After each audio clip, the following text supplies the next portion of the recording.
See, when it comes to freedom of speech, I get black pilled and white pilled. I flip flop between the two. Because, see, whenever a government comes in and says, oh, we're going to do this nice, lovely, wonderful thing for you, they're lying. They're lying. Like, whenever a government comes in and says, oh, we're going to do a good thing, they're not going to do it. They're not. Or if they do it, it's going to be like this absolutely shoddy thing that doesn't even closely resemble what they originally fucking promised. But if they say that they're going to do a bad thing, goddamn, you're getting that bad thing. In fact, it's going to be even worse than they originally promised. That's just the way governments work. But hey ho, keep voting. I'm sure you'll be able to make things better next time. The UK ditches ban on legal but harmful online content in favour of free speech. Now, this is the thing that blows my mind. Is one of the original reasons that governments were originally conceived was to protect people. Oh, there has to be order. We have to protect people's rights because people have certain inalienable human rights. You know, things like the right to life, the right to freedom of speech, the freedom of association, the right to private property rights. You know, all of those glorious and wonderful things. However, you know, back then we were rubbing sticks together and stuff like that. It was a little bit difficult to protect those rights. So government was brought in to bring order. There were kings and monarchies and blah, blah, blah, and all that type of stuff to protect such a things. That was one of the original reasons that governments and authority was originally drafted up. However, governments have lost their way. I believe that started roughly 10 minutes right after governments were invented. And they just don't really give a fuck about human rights anymore, even though that was supposed to be their original function, the thing that they were supposed to protect. The thing that our governments, you know, oh, this country over here is breaching human rights, blah, blah, blah. And we're all like, bitch. We arrest people for jokes, man. Shut the fuck up. Right, but now they're like, oh, guys, we have decided to defend human rights. Yeah. Pat in the back for fucking you. You decided to do your fucking job. Well done. Congratulations. Like, and then that's like the guy at Subway. The guy at Subway has been on his phone for 7 hours of his shift, and then he's like, I've decided to make a sandwich. Congratulations, Charlie. Well done. You earned that £7.70 an hour. Well done, you boy. Like no, I'm not going to pat you in the back because you decided to do your job, right? And I guarantee you, they're not going to fucking do it anyway. Like they're going to force this bill through, no matter what. London, Britain will not force tech giants to remove content that is legal but harmful from their platforms after campaigners and lawmakers raised concerns that the move could curtail free speech, the government said. Not could, it would. It in fact would. This is what everyone has been telling them from day one. It turns out that if you make a bill where you can censor someone's speech, that's going to curtail their freedom of speech. I know, Jesus Christ, man, you would think that would have been a day one thing that they would have fucking figured out, but you know, here we are in 2022, and governments still can't seem to wrap their head around that one. Strange. Online safety laws would instead focus on the protection of children, which is, yep, that's absolutely fine, and on ensuring companies removed content that was illegal or prohibited in their terms of service, it said, adding that it would not specify what legal content should be censored because, like I said, whenever government brings in legislation, especially when it involves speech, oh, good God, they love a grey area. They absolutely love a fucking grey area because then it lets them selectively apply the law to people that they don't like, whereas they let the people that they like run free and say whatever mad stuff that they want. But see how they say they wouldn't specify what legal content should be censored? I think we all know what it was. I think we all know. I get the feeling, I get the feeling that it would have been probably things that were a little bit more right-leaning. I believe. I'm just spitballing. You know, what do I know? What do I know? We just have years of experience of exactly that happening. Like, one of the things I was laughing at online where I says everyone was like, it's mostly right wingers that are getting unbanned during Elon Musk's unbannings on Twitter. Yeah. What does that tell you? Oh well, it turns out that right wingers were just more were just more likely to breach the terms of service. I see. Now do black people in prison? Joke. This is a joke. Britain, like the European Union and other countries, has been grappling to protect social media users from those naughty pixels on the screen, calling them mean words, and in particular children from harmful content without damaging speech. The children part we can understand. However, that think of the children stuff can get pushed a little bit too far. For example, the online grooming of children and stuff like that. Yeah, absolutely. We can all agree with that one. However, things like, oh, this is a very naughty, spicy meme. Think of the children, ban the meme. Right, get to fuck. That's when they start pushing it too far. Digital Secretary Michelle Donnellan said rather than watering down the bill, she had strengthened protection for children by making companies enforce the age limits they had already set. Companies can't just say, yes, we allow children over 13 to join our platform, then they allow 10-year-olds to act and actively promote it to them. She told BBC Radio, we're stopping that from happening. Yeah, I understand if websites, it's their website, their business, if they want to age restrict it, yep, that's absolutely fine. But the thing that porn websites have right now, are you over 18? And then my 12-year-old arse is like, yes. And then I'm like, Alexa, play Orbital. Bah, I've just hacked into the system. I've breached the mainframe. Boobies. Right? That literally stops absolutely no one. And I would kind of like, a little bit, something a little bit more stringent, in place to prevent that from happening.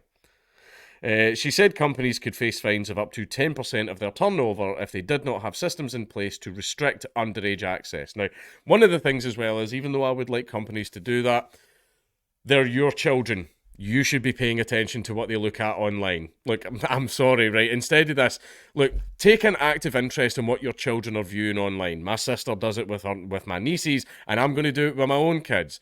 What's that website you're looking at? Who's that you're chatting with?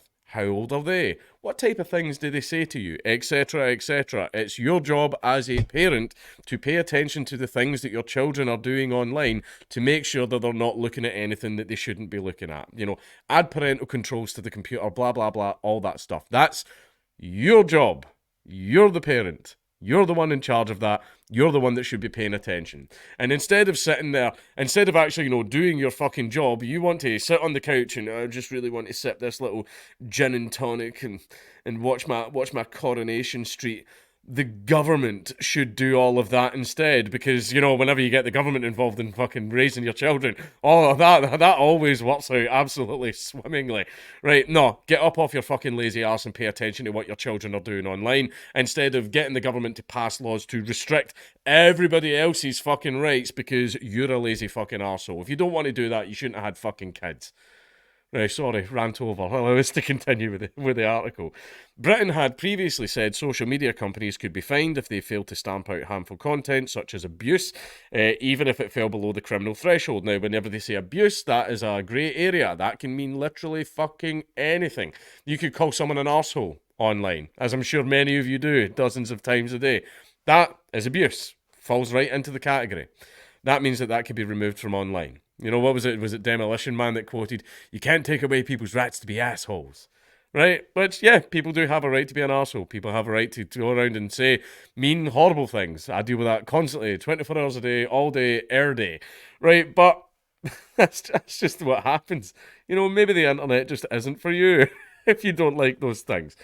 But yeah, but under all of that could be removed. All of that could be removed.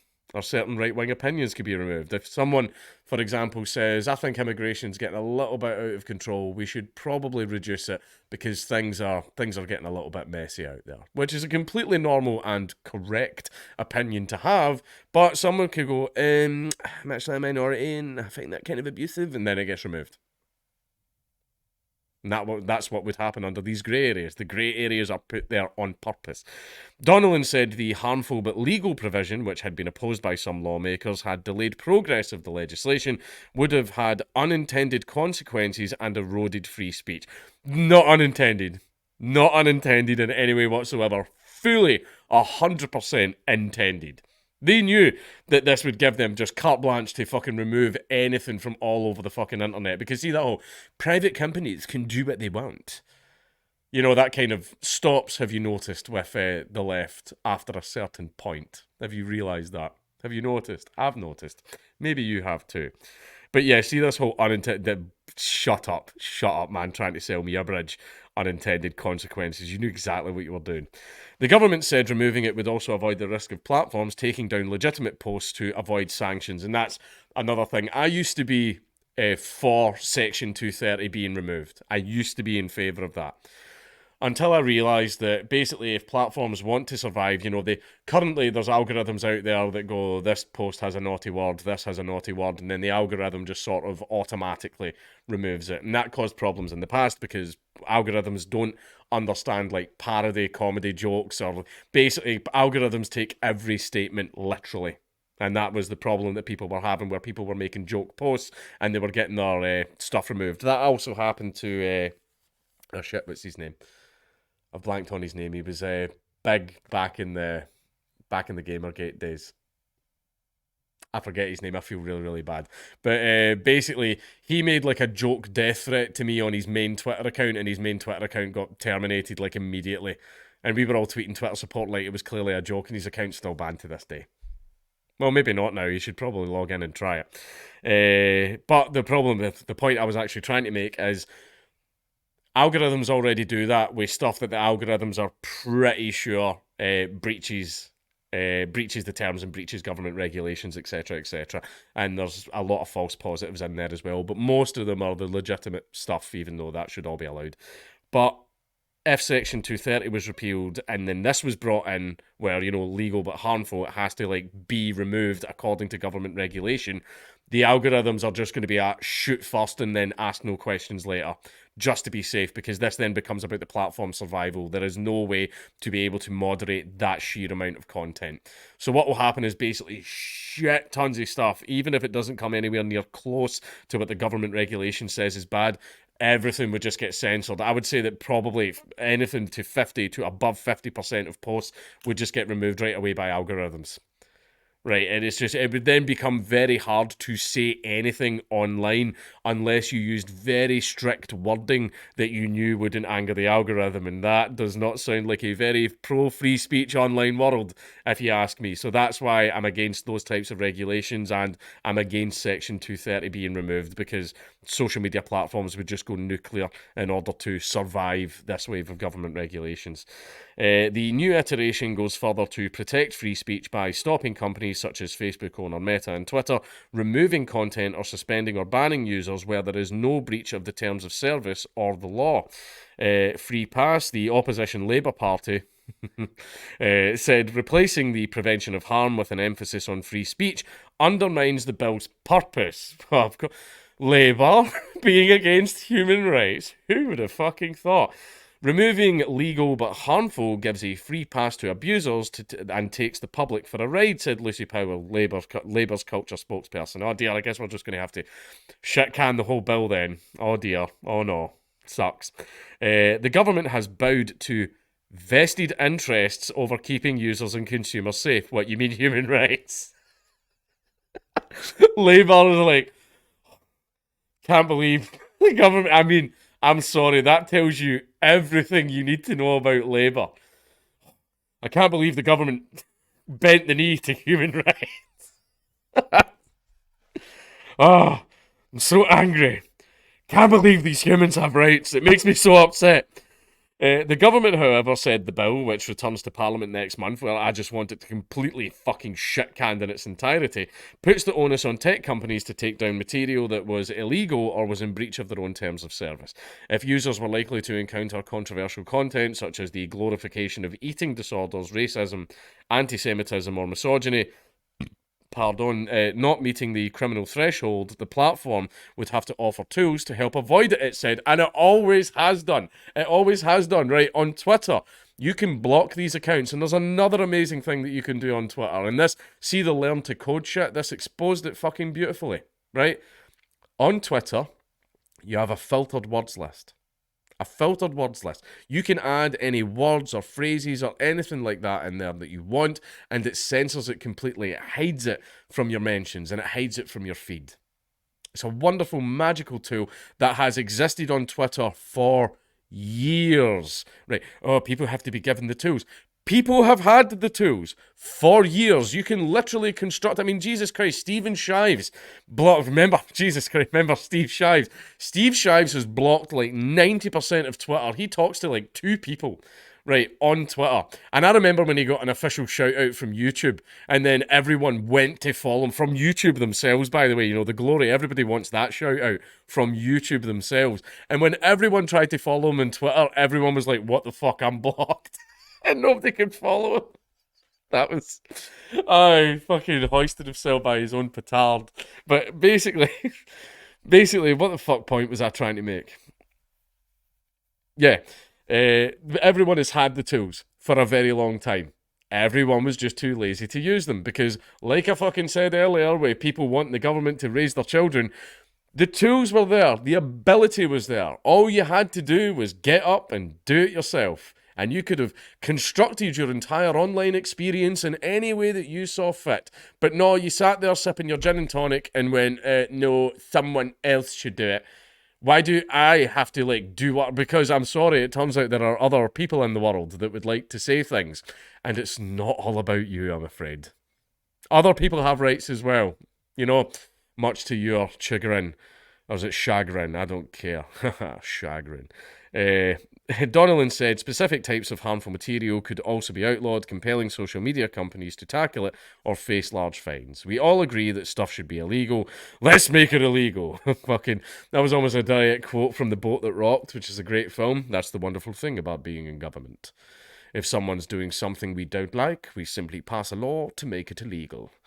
She told BBC News, adding that the government had already pledged to make the promotion of self-harm unlawful.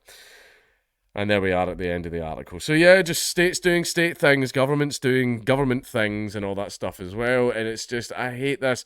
Like, the tools are there.